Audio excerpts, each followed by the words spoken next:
Last time I talked about why I advise absolute beginners to not start with boxes or perspective. Now I want to get into the forgotten fundamental that comes before perspective, observational drawing, which is what they should be starting with instead.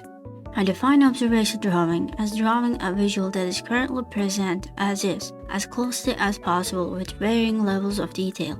Just a visual that you copy onto paper with lines. Although I consider observational drawing to be a fundamental, it doesn't require one single skill. It requires around 3 main skills that can be best trained and showcased only through observational drawing.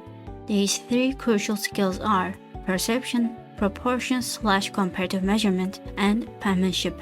In this video, I'll go through each one of these, explain their mechanics, and talk about how to improve at them from level 0. In the second video, I will talk about observational drawing in general.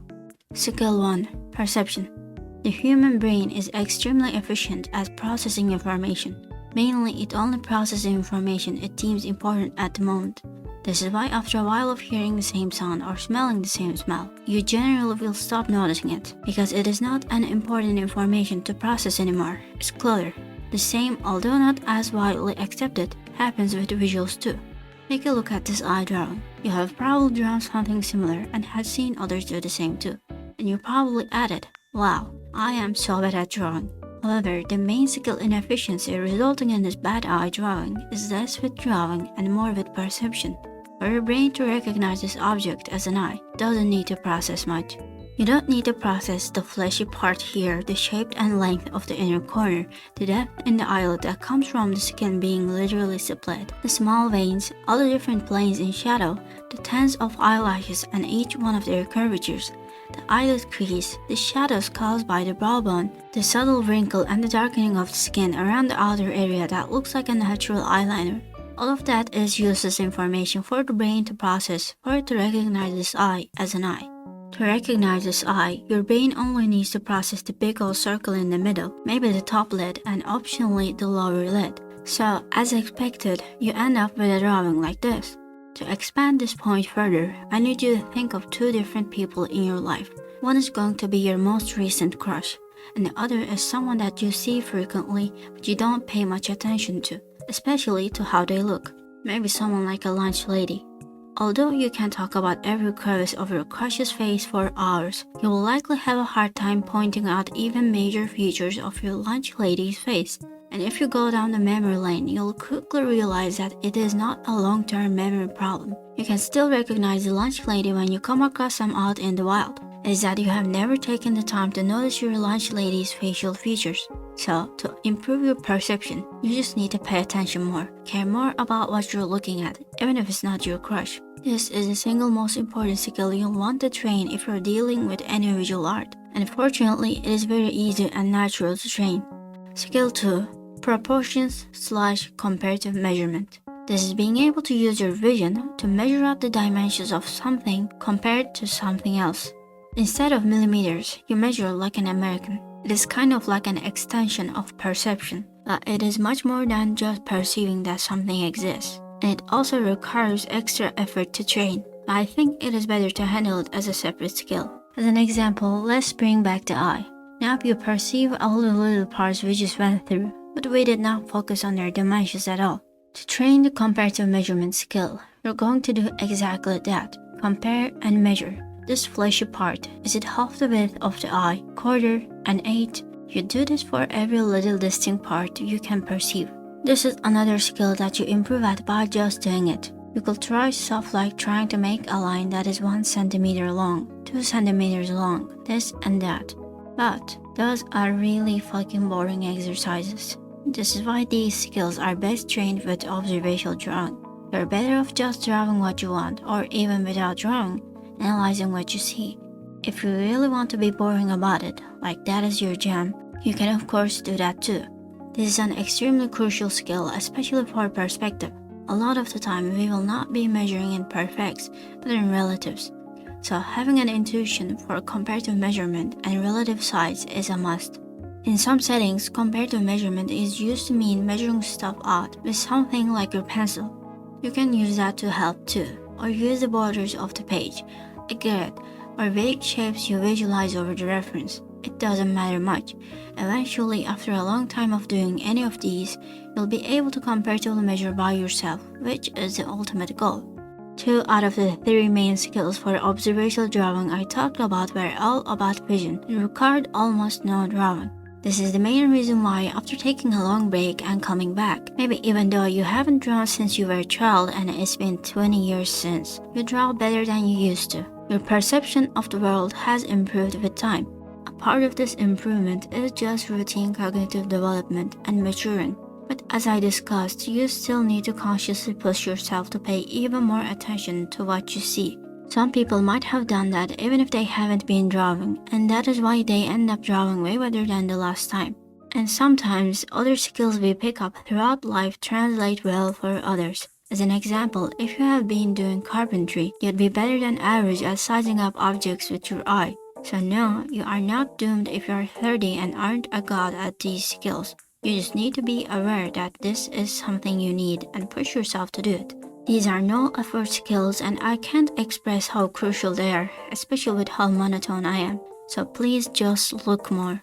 There's also the case of improving at perspective through your vision. So similarly how you analyze all the small parts about the eye and their measurements, you also analyze how they exist in perspective with just your eyes. In theory, this is supposed to help you with drawing in perspective, stuff like the pose rotations I do. It is as wise to analyze, for example, the perspective of the room you're in and stuff. I have done this too, but I did not improve at perspective at all. I would go the extra mile and blur my vision, then visualize lines over objects, and try to internalize perspective. Nothing. It did not work for me, but it could work for you. So on top of paying more attention to detail, paying more attention to size and measurements, you can also make it a habit to just pay attention to the perspective around you as you move in real life. Skill 3. Penmanship. The last one is the skill of having control of the pen and being able to create any wanted line. I use the word penmanship as in having control of your pen, but it is generally used to mean the skill of writing nicely. Funnily enough, the way to improve your penmanship is through improving your penmanship. A lot of people, especially due to the mobile age, don't really have the best handwriting, so you can just start off with fixing your handwriting. I know it sounds off topic since you want to be drawing, but it really is the best way to improve your penmanship because the shapes you need to draw are very basic and don't change at all. It's also just nice to have a good handwriting. And you're probably more likely to get a good response when you leave a note to your crush or something. I don't know, these videos get a disproportionately male viewership, so I'm just trying to relate. You don't need to change the style of your handwriting, just try making it more orderly, such as writing on a straight line, or having the letters be the same size, or having the space between each letter and each word be the same. Before you get to fixing your handwriting, the most important thing you'll want to learn about penmanship is holding your pen properly. As you have probably heard millions of times, you should not use your wrist to control the pen. You can use either your elbow or your shoulder to control it, but whether one you choose, make sure your elbow is free. It's going to make it much more comfortable and feel natural to control your pen. Every time I'm not having fun drawing, I realize my elbow is in an awkward position by being restricted either by my legs or the desk. It just makes the experience so much more unpleasant and makes my lines perform worse. Another reason you want to have your elbows free is that a lot of people talk about carpal tunnel, but not enough people talk about cubital tunnel. You should not lean on your elbow. You'll get cubital tunnel. It hurts bad, even if you're irritated a little bit. To get into the controversial territory about pen control, you should sadly avoid pressing too hard or chicken scratching. If you watch kids draw, you'll notice that they either press really hard because they're afraid of losing control of the pen, or chicken scratch because they're afraid of not being able to control the pen to make the line they want. The second one usually happens when they're a little bit older and more hesitant of failing. And it is unfortunately the exact same with adults. On top of that, none of those line types are good enough tools for making art or drawings that you have enough control over. You could also do these pre-writing exercises, connect those with a straight line, or maybe a curved one if you want to be fancy. But I don't recommend getting too obsessed with doing these. You don't need to do one page of straight lines every day for years. I myself have had a habit of hatching as I brainstorm. When other kids were wasting time drawing eyes in class, I was busy drawing lines. Nowadays, whenever I start thinking, fuck, I'm pushing 25, still a penniless need, what do? I get a pen and paper and start making lines. You could get to the habit of doing that for some low-effort practice, but a lot of this can be left to passive improvement as you draw actual subjects. However, also do not complain about how you need to be able to draw straight lines for drawing boxes. Duh, you can practice that too. I don't know why the concept of practicing something you're not able to do is so foreign to some people. You've been practicing since the day you were born. If you want to go the extra mile, you could trace complex subjects. You could even trace art. Maybe try to copy the line weight with a brush pen and stop. That is going to be the double the extra mile. This is really the only point where tracing is going to be useful for learning. If you use art for a trace penmanship practice, do not post these, and make sure you have the name of the artist on paper. That is just a good habit overall for record keeping too. If you really want to post it, maybe put a bunch of them on the same image and title it with a big text like this. I don't recommend doing any of these practices digitally. They're mostly the same, it's just much more annoying digitally. Also, the friction between pen and paper is an underrated aspect. So, in short, for this skill, do not use your wrist, have your elbow free, do not press too hard, and do not chicken scratch. And you should be fine in the long term even if you don't do any isolated practices. And for isolated practices, here's the progress bar because my script was a bit too scattered. I had to separate this video into two parts because I am lazy. After practice complex observational drawing will be in a second video.